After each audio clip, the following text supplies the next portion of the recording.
Madam, madam. Yes.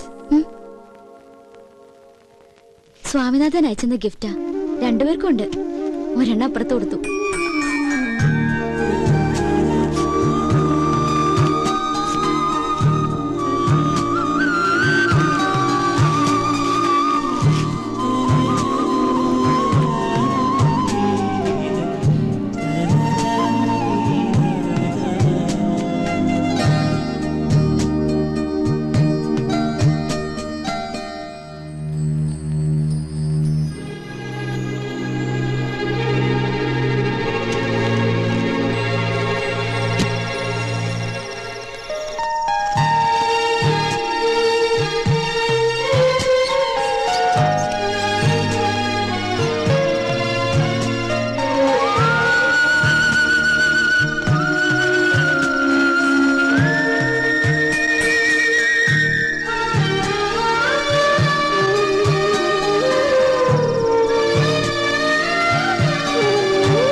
എവിടെയായിരുന്നില്ല ഇത്രയും നാളും?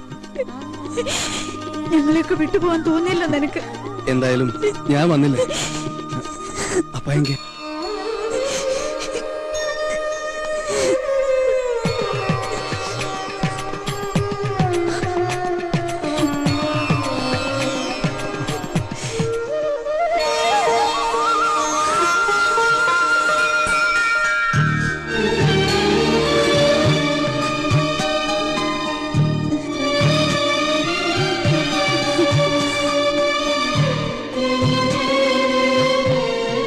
ഞങ്ങളെ വിട്ടു പോവില്ലെന്ന് വാക്ക് കൊടുക്കുന്നുണ്ട് അമ്മാവുക്ക്.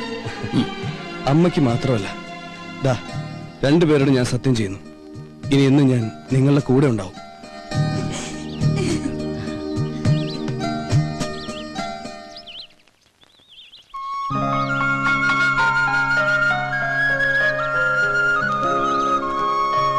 ആ, ഞാൻ പരിചയപ്പെടുത്താൻ മറന്നു.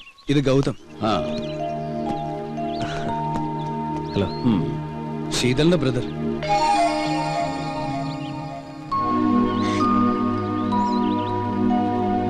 ഓ സോറി, അപ്പാക്ക് ശീതൾ ആരാന്നറിയില്ലല്ലേ? ഇല്ല.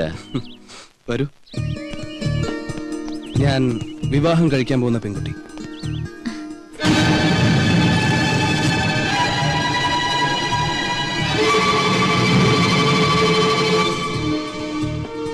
നിങ്ങൾ പിണക്കത്തിലാണെന്ന് അറിഞ്ഞപ്പോ എന്നാ പിന്നെ അത് മാറ്റി മാതാപിതാക്കളുടെ അനുഗ്രഹത്തോടെ മതി ഞങ്ങളുടെ വിവാഹം എന്ന ഒറ്റ വാശിയിൽ ഇറങ്ങി തിരിച്ച കക്ഷി.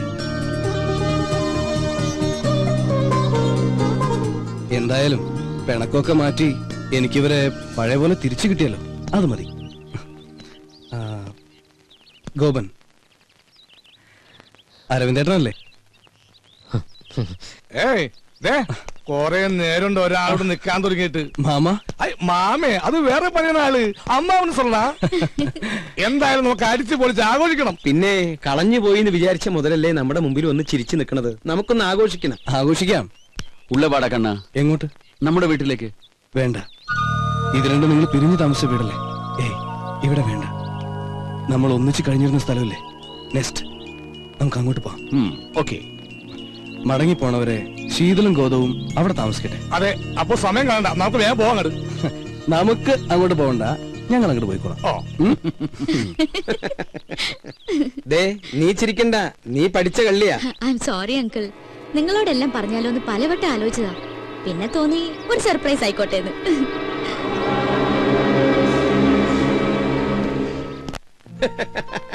ഉള്ളത് പറയാലോ, ഇങ്ങനെ ഒരു ദൗത്യ പരിപാടിയായിട്ടാണ് ശീതൾ ഇവിടെ നിൽക്കുന്നതെന്ന് സ്വപ്നത്തിൽ പോലും ഞാൻ വിചാരിച്ചില്ല. ചുമ്മാ വർത്താനം പറഞ്ഞ കൂട്ടത്തിൽ ഒരു ബെറ്റ് വെച്ചു. അതിന്റെ വാശിയിൽ നടക്കാന്നല്ലേ ഞാൻ കരുതിയത്. നേരിട്ട് പറഞ്ഞ നിങ്ങളുടെ റെസ്പോൺസ് എന്തായിരിക്കും അറിയില്ലല്ലോ. എന്തെങ്കിലും ആവട്ടെ, കുറെ നാളുകൾക്ക് ശേഷം സന്തോഷം തോന്നിയ ഒരു ദിവസം കിട്ടി. അല്ല, അപ്പൊ അച്ഛനും അമ്മയും വന്നില്ലേ? രണ്ടുപേരും ഇല്ല. ഡൽഹിയിൽ എക്സ്റ്റേണൽ അഫയേഴ്സിലായിരുന്നു അച്ഛന് ജോലി. ഞങ്ങൾ ജനിച്ചതും പഠിച്ചതൊക്കെ അവിടെ തന്നെ. തറവാട്ടിൽ ആരും ഇല്ലാത്തതുകൊണ്ട് വിറ്റ് ഡൽഹിയിൽ സെറ്റിൽ ആവാനുള്ള മോഹത്തിന്റെ പുറത്ത് പോകുന്നതാ രണ്ടുപേരും. തിരിച്ചുള്ള വരവില് ഒരു ട്രെയിൻ ആക്സിഡന്റിൽ അച്ഛന്റെ ജോലി എനിക്ക് കിട്ടി.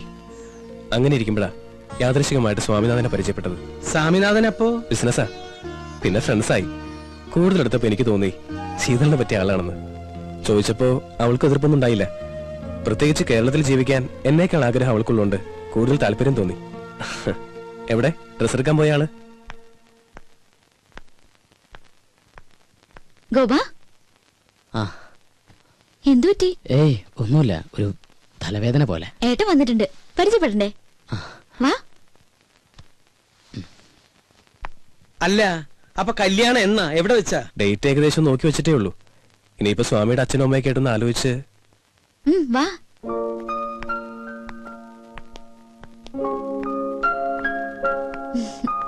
ഏട്ടാ, ഗോപൻ. മനസ്സിലായി. അറിയാതെയാണെങ്കിലും ശീതളിന് വേണ്ടി കുറച്ചൊക്കെ ബുദ്ധിമുട്ടുകൾ ഗോപൻ അനുഭവിച്ചു അല്ലേ? ഏതായാലും കുറച്ചു ദിവസം കൂടെ ഉണ്ടല്ലോ, പരിചയപ്പെടാം.